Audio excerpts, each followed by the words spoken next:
Toni fue un artista nascut a Alcover, va morir l'any 2019, no fa gaire temps, i el que presentem aquí és una mica no és una retrospectiva, és una mostra molt reduïda de l'obra del Toni.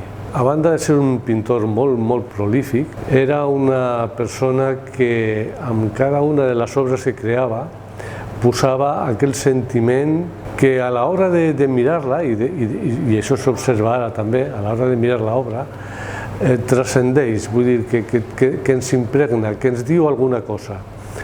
El Toni va començar a fer una abstracció molt interessant, uns tons molt càlids, molt vitals.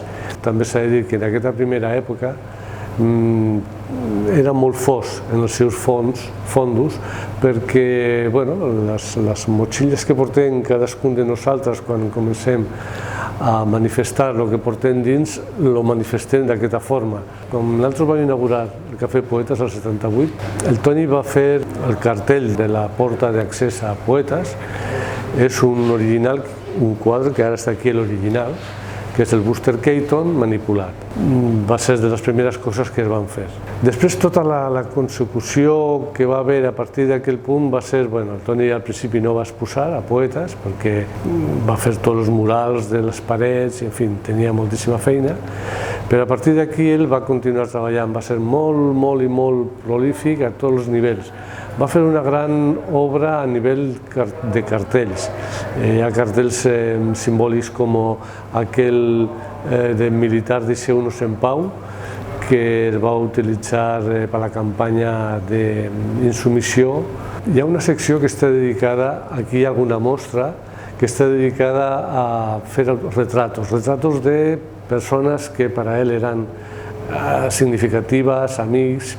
També va ser molt creatiu a nivell d'obra d'il·lustrar llibres.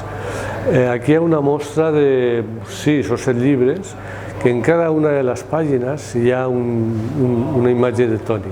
La immensa majoria de l'obra del Toni és collage, treballar després amb pintura per sobre, o amb colors, o amb paper de seda afegit, o amb papers de... en fi, però bàsicament el Toni el que és un gran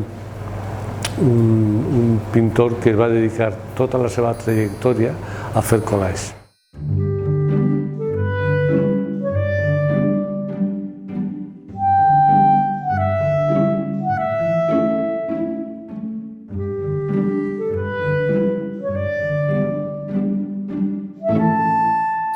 Jo vaig conèixer molt el Toni perquè vam compartir la vida durant 45 anys, pràcticament 44.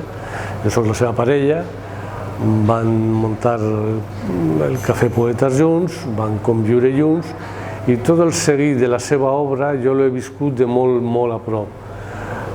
Per això muntar aquesta exposició per mi va ser un reto perquè me creia incapaç de fer una selecció adient. El Toni tenia molt clar que la seva obra tenia que transmetre coses, tenia que parlar.